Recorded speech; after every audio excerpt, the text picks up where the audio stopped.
Hello, everyone. Hi, Welcome back to our pastor's chat. glad to be here. Yep, I was gone for our last one. Here we had a nice a guest with us, right? Bob Yes, Moreau. Yep. it was great to hear what our missions team is doing. So had Yeah. some good updates last week. Right, and we have a couple simple things to do today. But to start us off, just a really quick question for us is, what is your stress reliever? What is your stress reliever? So, Dave. So I've always been a fan of Yankees baseball, Hmm. and so I year round check the news for the Yankees like every day. You know what? There just hasn't been much lately. There's not been a lot Not for the not good. many sports at all. No, not many sports at all. So also, I guess stress relief. I watch one sports show a night, kind of 20-minute thing, and I haven't watched that in months. There was that whole Michael Jordan show. If you say so. Well, I'm sorry to hear that. We will pray. Did you watch it? I did. Okay. Was it I good? was a big fan of that era, the Michael Jordan, Sure.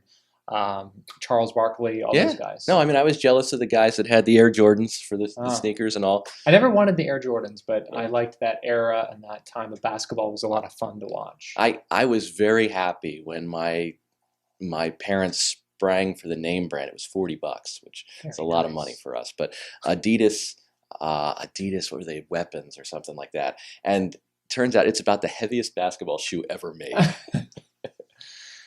And my stress reliever is running or just activity. Just exerting energy helps me clear my brain. So if I have a lot of stress building up, I get out and I just have to beat myself up, and that actually gives me more energy and a clear mind. So should I be concerned that you're so fit, so trim that maybe you've had to run off lots and lots of stress? No. Okay. And now for our two simple updates, we want to first talk to you about Jacob and Katie, who are Yes. visiting with us this weekend, and then we're Yes. going to talk about the regathering that's happening this Sunday. So Right. first, we are very excited. Very excited. To bring in our possible future youth ministries candidate. So his name is Jacob Dearman. Yep. And his fiance is with him as well, Katie, and she'll be here. And they're coming this weekend. Yes. So we just really quick give you that plan. Friday night at 7 p.m., he's going to be meeting with our youth leaders and student leaders to get to know them, for them to ask him some questions.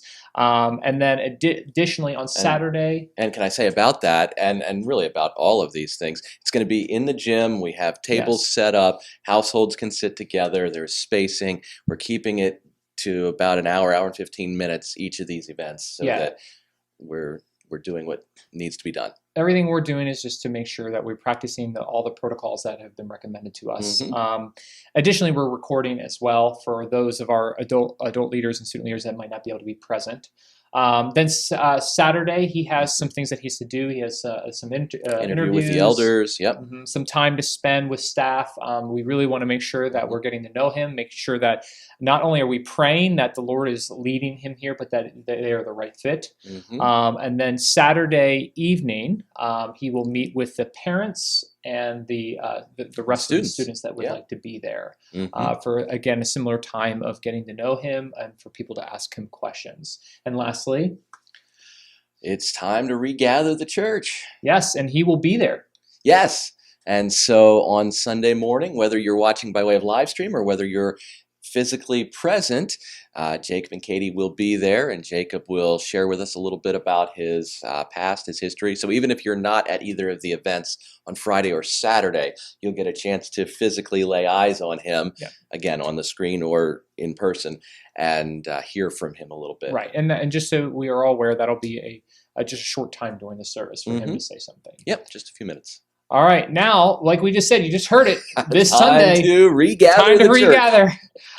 And this is going to be a lot different. And that's what we wanted to make known right away, was because this is the first time we're coming back, and most likely we're not going to see the whole church all coming back. We're still focusing in on the priority of the live stream. So that means that for those that do come on Sunday, and we'll get to the details about the coming back, just know that it might be a little different than you're used to.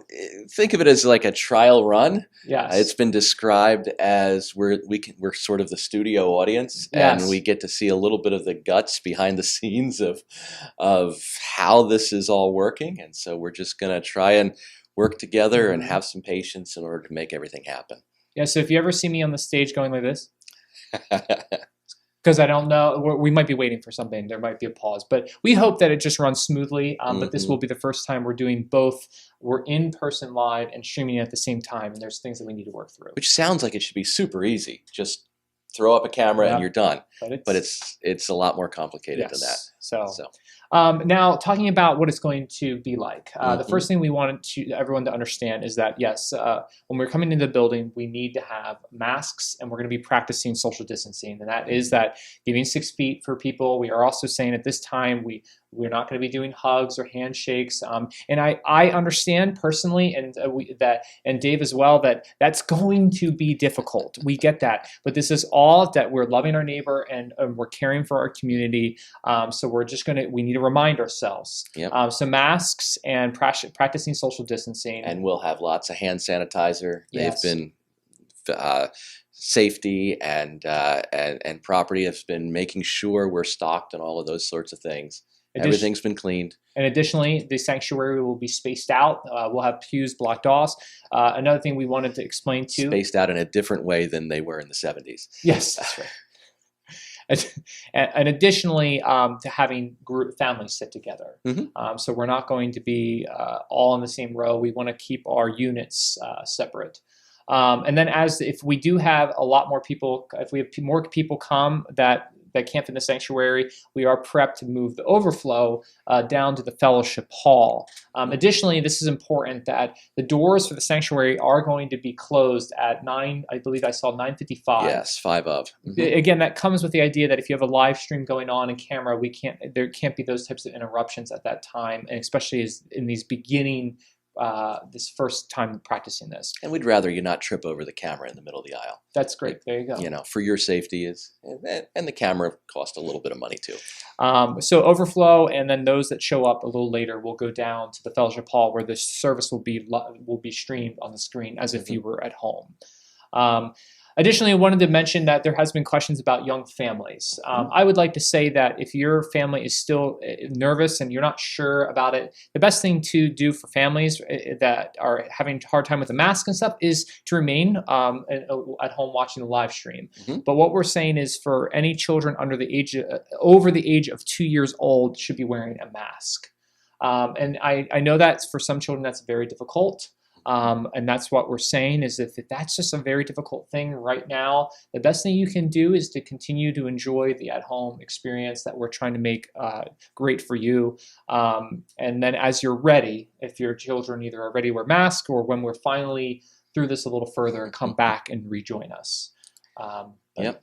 And as we've been sharing all along, these plans are not final plans. These plans are continuing to change and to evolve.